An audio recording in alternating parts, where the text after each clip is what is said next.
we are joined by political strategist Lito Banayo. Good morning. Welcome back to the show. Of course, we had Ronald already here. We had Malu. We had Richard. Sabi ko, hindi namin pwede palagpasin itong moment in history without hearing you in your thoughts on the latest. Well, thank you for having me, Gretchen. Good hello to all your viewers. Did it shock you that Senator Imee Marcos revealed? I was shocked. In fact, I was on the road when she was delivering a speech. A friend of mine, who's a member of the Iglesia, called me up and said, Sir, alam mo ba, nagsasalita si Imee ngayon sa tablado. Bakit ka ako? Tinitira si BBM.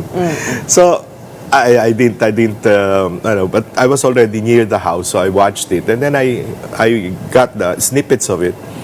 So I texted her and I said, wow, I'm shocked. That was what I said.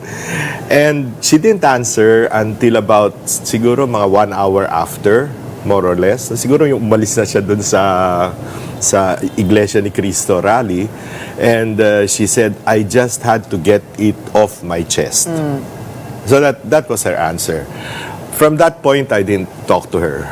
So kasi this was, she didn't consult this with you? No. Ang engagement ko kasi sa kanya was the campaign, no? Professional, no? So, nung tapos na yung campaign, we remain friends, no? We got to know each other very well during the campaign. So, yun. Sometimes she does text, we text each other every now and then. But I didn't even know that she was going to the Iglesia rally. I had no idea. What was the tipping point, you think?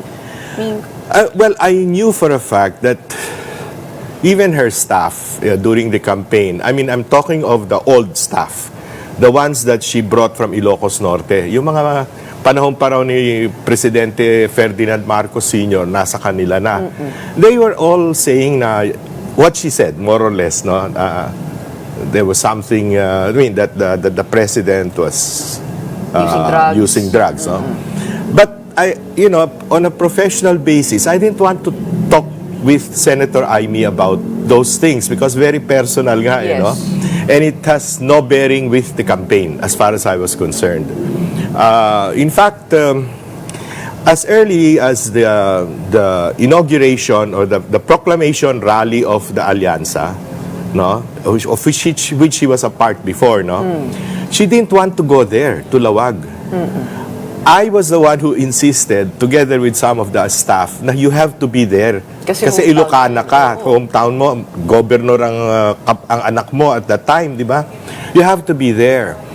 And she really, up to the last minute, ayaw niya. Sabi niya, magiging ipokrito ako dito, gano'n. So I sensed that there was really something, among the family members na talagang medyo malalim, no? So, ayan, she said she had to get it off her chest. Was it because she was being left out? I mean,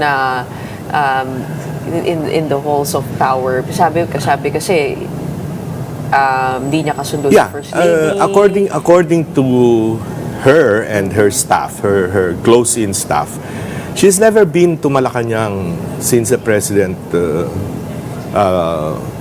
took office, no? Except for some signing ceremonies. Yung mga bills na in-author niya, siguro sinign into law. Other than that, hindi pumupunta. But then, if that's the reason, doesn't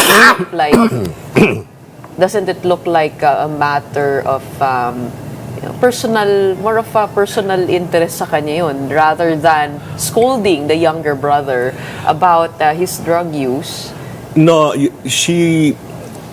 According to her before, no, nung pag nagkakausap-usap kami, na she was, when they were exiled, I think she went to Singapore, then Morocco, and I think nagkahiwa-hiwalay sila after. She didn't go to Hawaii, I think. She didn't stay in Hawaii long enough.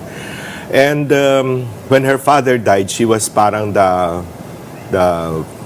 tatay-nanay, for Bongbong. No? And she told me even then that she advised Bongbong Marcos to get married na, no? Para magka-direction daw yung buhay. I don't know, I mean, ayoko na may tanong bakit wala bang direction ng buhay ng kapatid mo. Kasi nga masyadong personal. Those are the snippets that I was able to get from her, no? Oo. So you're verifying So there's something mga, personal. There's matagal-tagal something niya ng personal. bit-bit. Matagal niya ng bit-bit, no? Pero why did she have to do it in this manner? That a I big haven't- protest? Yeah, that I haven't asked her yet, no. I haven't talked to her, no. Those are things that I don't If want she had to asked discuss you, what over would the you phone. have advised her? I wouldn't know, frankly. Mahirap eh. Oh, because may Ang mga hirap. nagsasabi pagdating sa ating kultura, you don't do that to family, right? Yun yung sinabi ni Ping Lacson, yun yung sinabi ng napakaraming tao, ating kultura. But ako naman, I don't look at Philippine culture as the best culture in the world. I mean, hindi ba? I mean, I was in Taiwan for almost 6 years. The Minister of Economic Affairs, which is the biggest ministry in Taiwan, kasi pati government corporations under dun, nagkaroon ng brownout sa Taiwan for 10 minutes. 10-minute blackout in Taipei. He resigned the following day and the president accepted his resignation. No? Nagkaroon ng aksidente yung Japan Railway dun sa may Hualien. The president of the corporation resigned. Iba yung kultura nila na sana yun din ang kultura natin. No? Parang Wala na po maiiwan if you're a sa Senado government tsaka sa official, Kongreso. ayun na nga lang. If you're a government official, if you're a public servant, that should be over and above everything else, which is the culture of the Japanese, also, other countries. I think no? it begs the question, what's the relevance of his drug use to the flood control probe? Kasi medyo, iba po yun eh. Iba po Okay, yung what issue is yun what is coming out in the several, investigations, ICI, DOJ, ano pangalan nito, Ping Lacson's Blue Ribbon, and that discredited and now stopped House of Representatives, di ba? Meron din sila dati. Tinigil na nila. Infracom. Nahiya siguro sila sarili nila. The point is, it's always a he said, she said thing at this point in time. Would you believe everything that Yusek Robert Bernardo said? Would you believe everything that Alcantara, Bryce Hernandez, whoever else Zaldico says at this point? Yeah, even Saldico. Kasi, syempre they're out to protect themselves. No? It's everyone has a selfish agenda, self-interest agenda here. No? Even the senators, even the congressmen. Di ba? Kasi, kung meron kang skeleton at the back of your closet, you want to prevent that coming out. In the case of Yusek Robert Bernardo, although, well, I know him not closely, he has applied to be a state witness. So if you apply to be a state witness, you should be the least guilty, right? So, or at least not the most guilty. Most guilty. Tatanggapin mo ba lahat na sasabihin niya? I'm not impugning his credibility. No? I really do not know. The same way that si Saldico, tatanggapin mo ba lahat ng sinasabi ni Saldico? Kasi kung ako nag-a-advise, may lulusot ko yung sinasabi niya na hindi siya kumita dun sa alleged 100 billion insertion. Because pwede niya sabihin later, kumita ako doon sa iba, pero dito sa 100 billion, sinabihan ako, pwera ka dito ha, tiwa ito. Categorical. Tiwa ito. No, anybody with a good lawyer or a good advisor can always come up with his truth rather than the truth. Di ba? So, hintayin natin how this unveils. So, kaya, in the case of Saldico, umuwi siya dito. No? Now, I can understand his trepidation, natatakot siya sa buhay niya kasi kalaban niya, gobyerno. I can understand that. If I were in his place, I would not trust the DOJ, I would not trust the PNP, I would not trust government at all. So, what am I suggesting? Kung nasa Europe siya, pumunta siya kay Cardinal Chito Tagle. No? And tell the church, tell the Catholic Church, kung Katoliko siya, I really do not know. Kung Katoliko siya na, pwede ba Nagseminarista to si Zaldi. Ganun ba? Oo. Siguro Katoliko siya. No? Proteksyonan siya ng simbahan. And then, let him tell the truth, whatever is his truth, when he's here. He's protected by the church. No one dares attack the Catholic Church. Not one policeman, not one military man. Nangyari sa EDSA 1, di ba ganon? Tumigil yung mga Marines, no, because the nuns and the priests stopped them on their tracks. I mean, but he has to come here and he has to substantiate kung ano yung mga pinagsasasabi niya. No? Because, dikit natin yung kay Imee. I read the whole speech afterwards. I listened to it. And then I asked the staff to send me a copy of her speech because I saw that she was reading it. So I have I saw the text, the Viber message, speech. Malinaw doon, parang ang pinupunto niya is he is unable to govern. I mean, the president, her brother, is unable to govern effectively because of drug abuse. No? Whether true or not, that's her truth. That's her truth. The point is, meron bang maniniwala na itong mga USEC, itong mga USEC lang sa DepEd, etc., maglalakas ng loob to handle billions of pesos misrepresenting the president? I mean, napakalakas naman ang loob ng mga to, di ba? So, the point is, it's either may tacit statement o approval o ginagawa nila sa presidente or sa executive secretary man lang, or kung naman sabi ni Ping Lacson, my friend Ping Lacson, sabi kahapon, they took advantage of our president because he is very kind-hearted. Well, God, that's ineptitude. Ibig sabihin, kayang-kaya kang paikutan ng mga USEC? I mean, come on. Although ibig sabihin, mabait ka nga. Nag-name drop. Oo nga, pero 3 taon na yan. Yung foreign assisted projects natin, 2024 pa, bin-lock out na ni Saldico at ni Martin Romualdez. Di ba? 2025 budget, wala na naman yung foreign assisted projects. I'm sure the Japanese, the Koreans, and all those, ADB and all those, have already told his finance minister, finance secretary, his NEDA secretary na, what's happening? No? Why didn't they act? No? And they allowed all of these flood control projects, all of these substandard, all of these minuscule projects, no?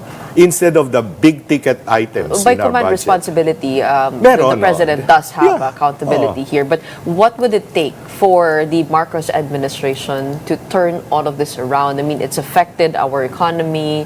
Frankly, I can't answer that. You've seen through many administrations. Yeah, I've seen ERAP.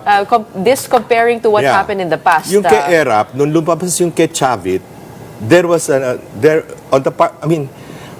Ronnie Zamora, the executive secretary, and myself, and the former, he's already dead, Congressman Raul Dasa, went to President ERAP July pa, telling him that Chavit has been telling people all around na yung sa huweteng-huweteng, no?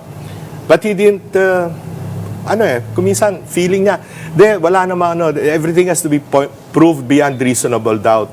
And I remember saying, Mr. President, ang impeachment to, pag dumating yan, hindi reasonable doubt, that is a political trial. But, hubris siguro, masyadong kampante because he had a very high popularity rating at that time compared to GMA. Yes. GMA is as Vice President.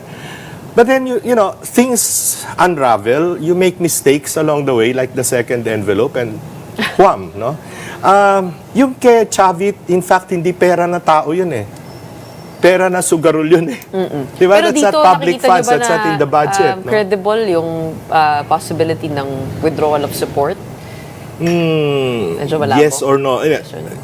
Nobody expected Orly Mercado or Angie Reyes at that time nung kay ERAP, di ba? Pinromote si Angie Reyes na Chief of Staff of the AFP, no? So, kung personal loyalties, nando doon. But there was pressure from retired generals at that time, particularly those close to the late President Fidel Ramos. And they gave in. No? I know some of them. No? So, dito po, is it possible that Senator Imee could have been trying to appeal to the generals? I don't know. I wouldn't want to judge her on that. No? Hindi naman din, wala rin naman ako nakita nung kampanya na malapit siya sa miskin na sinong general. No? Wala naman tumutulong sa kanya general nung panahon na yon. No? So I really don't know. But the point is, we're into, 2 days before the iglesia, before the iglesia started, that was Sunday, di ba? Sunday nag-start yung iglesia. Saturday pala, she texted me. And she said, ang gulo-gulo na nang nangyayari, no? Ano kaya mangyayari bukas sa iglesia, sa yung INC rally? And I said, well, this is what, I mean, this is not the exact quote, no? But ang sinabi ko no, if your brother, you're adding, ang sinabi ko, if you're adding reaches 2028, whoever he endorses in 2028 will lose. It's a kiss of death, no matter what happens. But, I said, the economy will be on a tailspin, no? And you know why. I mean, obvious naman no? Yung the stock market, lahat Yes. no? Oh. The economy will be on a tailspin, and I don't think there's anything we can do to bring it up between now and 28. That was what I texted. Whether that influenced her to say, I don't Something. Okay, maraming salamat. Sige, guys. As always, valuable insights coming from somebody who has been through many administrations. Yeah, from Cory Aquino. Yeah. Oo. Maraming salamat for putting this in perspective and for your time today. We have political strategist Lito Banayo weighing in right here on Morning Matters.